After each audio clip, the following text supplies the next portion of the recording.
शुभ वंदन बच्चों। हिंदी सागर में आपका एक बार पुनः स्वागत है। आज हम आपको कक्षा 9 में काव्य खंड का प्रथम पाठ साखिया एवं सबद पाठ के प्रश्नोत्तर करवाएंगे। इस पाठ के कवि हैं कबीरदास जी, जिनका जन्म सन 1398 में काशी में हुआ था। तो सबसे पहले हम पाठ का परिचय प्राप्त कर लेते हैं। संत कवि कबीरदास जी निर्गुण काव्यधारा के सर्वश्रेष्ठ कवि थे। इस पाठ में इन्होंने अनुभव एवं ज्ञान के महत्व पर बल दिया है। साखी का अर्थ होता है प्रत्यक्ष ज्ञान। यह प्रत्यक्ष ज्ञान गुरु शिष्य को प्रदान करता है। इन्होंने सत्संग व भ्रमण के माध्यम से प्रत्यक्ष ज्ञान प्राप्त किया और उसी को अपनी साखियों में उतारा। तो इसी प्रत्यक्ष ज्ञान के प्रत्यक्ष दर्शन हमें इन साखियों में होते हैं। तो चलिए शुरू करते हैं अपने प्रश्नोत्तर। प्रश्नोत्तर शुरू करने से पहले एक बात आपसे कहना चाहूंगी कि अगर आपको मेरे पढ़ाए हुए प्रश्नोत्तर समझ में आते हैं तो मेरे चैनल को आप सब्सक्राइब करिए, शेयर करिए, कमेंट करिए, मुझे बताइए कि कैसे लग रहे हैं आपको प्रश्नोत्तर, समझ में आए कि नहीं। चलिए शुरू करते हैं। फिर पहले प्रश्न है, मान सरोवर से कवि का क्या आशय है? आशय मतलब अर्थ। मान सरोवर एक झील का नाम है बेटा ये, लेकिन यहाँ पर कवि का क्या आशय है? मान सरोवर से कवि का आशय मन रूपी सरोवर से है। इस मन रूपी सरोवर में विचार रूपी पवित्र जल भरा हुआ है और आत्मा रूपी हंस उसमें खेल रहा है। आत्मा रूपी हंस को जब मोक्ष रूपी मोती मिल जाता है तब उसका मन कहीं भी अन्य जाने के लिए नहीं करता है। ठीक है। कबीर ने सच्चे प्रेम की क्या कसौटी बताई है? ठीक है, कसौटी मतलब क्या पहचान बताई है। देखिए, कबीर जी ने बताया है कि सच्चा प्रेमी वो होता है जो अच्छे कर्म करते हुए ईश्वर को पाना चाहता है, सत्कर्मों के द्वारा ईश्वर को पाना चाहता है। ठीक है। सांसारिक बंधन, लोभ, मोह, माया उसके ईश्वर प्राप्ति के मार्ग में बाधक नहीं बन सकते। ठीक। अगला प्रश्न है, तीसरे दोहे में कवि ने किस प्रकार के ज्ञान को महत्व दिया है? देखिए, तीसरा दोहा है, हस्ती चढ़िए ज्ञान की सहज दुली चढ़ारी, ज्ञान स्वान रूप संसार है भूखंग दे चकमारी। तो ये तीसरा दोहा है। तीसरे दोहे में कवि ने सहज रूप से प्राप्त प्रमाणिक ज्ञान को महत्व दिया है। सांसारिकता में सांसारिकता में फंसकर मनुष्य सच्चे ज्ञान को प्राप्त नहीं कर पाता है। वह लोगों की परवाह करता रहता है और अपना समय व्यर्थ की वस्तुओं को खोजने में नष्ट कर देता है। आया समझ में? अगला है, इस संसार में सच्चा संत कौन कहलाता है?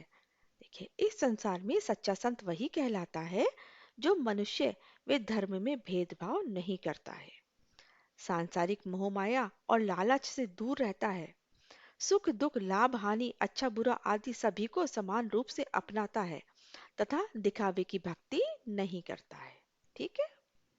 अगला है, अंतिम दो दोहों के माध्यम से कबीर ने किस तरह की संकीर्णताओं की ओर संकेत किया है?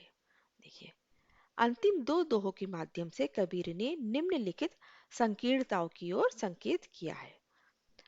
नंबर एक, हिंदू काशी को व मुसलमान काबा को अपना पवित्र स्थल मानते हुए राम और रहीम में भेदभाव करते हैं, जबकि ये भेदभाव मनुष्य द्वारा किया जाता है। ठीक है, भगवान ने नहीं बना के भेजे ये भेदभाव। दूसरा है, ऊंचे कुल में जन्म लेने से व्यक्ति महान नहीं बनता है, व्यक्ति की महानता उसके कर्मों पर निर्भर करती है। ठीक है, आखिरी दोहा है ना, ऊंचे कुल में जन्मिया। अगला प्रश्न है, किसी भी व्यक्ति की पहचान उसके कुल से होती है या उसके कर्मों से? तर्क सहित उत्तर दीजिए। तर्क मतलब उदाहरण सहित। किसी भी व्यक्ति की पहचान उसके कर्मों से होती है, कुल से नहीं।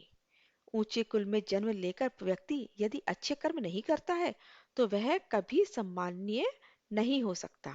जैसे, अब इसका उदाहरण है तर्क, जैसे शराब हमेशा निंदनीय ही मानी जाती है। निंदनीय मतलब जिसकी आलोचना की जाती है, चाहे उसे सोने के कलश में ही क्यों ना रखा जाए। ठीक है, अगर सोने के कलश में शराब भर दी जाए तो भी उसकी निंदा ही होती है, उसको लोग बुरा ही कहते हैं। ठीक है, उसी तरह से अगर उच्च कुल में जन्म लेकर के व्यक्ति अच्छे कर्म नहीं करेगा तो शराब की भांति ही उसकी निंदा होगी। अगला प्रश्न है काव्य सौंदर्य स्पष्ट कीजिए। देखिए अगर इस तरह का कोई प्रश्न आता है तो आपको क्या क्या करना है, सबसे पहले आपको उस दोहे का थोड़ा सा भाव लिखना है और उसके बाद में फिर ये बताना है कि इसमें किस किस चीज का प्रयोग हुआ है। काव्य सौंदर्य, सौंदर्य लिखना है इसका, हस्ती चढ़िए ज्ञान को सहज दुली डारी स्वान रूप संसार है भूखंड दिचक मारी। देखिए इसका अर्थ क्या है कि ज्ञान के महत्व को बताते हुए कवि कहता है कि ज्ञान रूपी हाथी की सवारी मनुष्य को सहज ध्यान का आसन बिछाकर करनी चाहिए। उसे ऐसा करते हुए संसार रूपी कुत्तों, कुत्ते यानी कि अज्ञानी लोगों की परवाह नहीं करनी चाहिए। ज्ञानी लोग ही ऊंचाइयों को छूते हैं। अब देखिए इसका, ये तो हो गया आपका भाव सौंदर्य। अब आता है शिल्प सौंदर्य क्या है। भाषा सधु कक्कड़ी है, स्वान रूप संसार में उपमा अलंकार का प्रयोग हुआ है और रचना में भक्ति रस की प्रधानता है। और भी जो आपको इसमें समझ में आ रहा हो वो लिख दीजिए। ठीक है, तो ये इसका दोनों मिलाकर के भाव सौंदर्य और शिल्प सौंदर्य मिला करके इसका हो जाएंगे काव्य सौंदर्य। अब आता है शब्द। शब्द में पहला प्रश्न है मनुष्य ईश्वर को कहाँ कहाँ ढूंढता फिरता है। देखिए मनुष्य ईश्वर को मंदिर में, मस्जिद में, काबा कैलाश जैसे तीर्थ स्थानों में, योग साधना में, जप तप तथा वैराग्य में तथा उन अनेक प्रकार के कर्म कांडों में ढूंढता फिरता है। ठीक है, जबकि ईश्वर कहाँ है, मनुष्य के मन में है। अगला प्रश्न, कबीर ने ईश्वर प्राप्ति के लिए किन किन प्रचलित विश्वासों का खंडन किया है। जो क्या क्या चीज पहले से चली आ रही है जिनका कि कबीर ने खंडन किया है कि ये ठीक नहीं है। देखिए लोग अधिकतर ईश्वर को मंदिर, मस्जिद, काबा तथा कैलाश पर्वत जैसे तीर्थ स्थानों में तथा पूजा पाठ करके प्राप्त करना चाहता है। कठिन जप तप करके योग वैराग्य के द्वारा ईश्वर को पाना चाहता है। कवि कबीरदास जी ने लोगों की ऐसी धारणाओं का खंडन किया है। ठीक है, जो लोग जो है वो पूजा पाठ के जरिए, मंदिर मस्जिद के जरिए, कर्म कांडों के जरिए ईश्वर को पाना चाहते हैं, तो कबीर ने ऐसे जो प्रचलित मान्यताएं चली आ रही हैं पहले से, उनका खंडन किया है, उनका विरोध किया है और कहा है कि अपनी आत्मा को शुद्ध बनाओ, अच्छे कर्म करो, तभी तुम ईश्वर को पा सकते हो। अगला प्रश्न है कबीर ने ईश्वर को सब श्वासों की श्वास में क्यों कहा है। देखिए सब श्वासों की श्वास में क्यों कहा है। ईश्वर ने कवि ने ईश्वर को सब श्वासों की श्वास में इसलिए कहा है क्योंकि सभी प्राणियों की रचना ईश्वर ने ही की है। वह तो कण कण में बसा हुआ है। प्रत्येक मनुष्य के अंदर स्थित आत्मा ईश्वर का ही रूप है। वह सभी प्राणियों की सांसों में मौजूद है। ठीक है, अगला प्रश्न, कबीर ने ज्ञान के आगमन की तुलना सामान्य हवा से ना करके आंधी से क्यों की है। कहते ना संतो भाई आई ज्ञान की आंधी रे, तो हवा से ना करके आंधी से क्यों की है। हवा से भी तो कर सकते थे, नहीं की है, क्यों।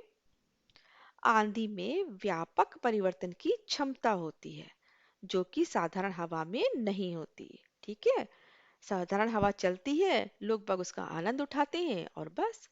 और जब आंधी आती है तो क्या होता है, बहुत कुछ अपने साथ उड़ा कर ले जाती है, पीछे से बिल्कुल साफ सुथरा छोड़कर जाती है।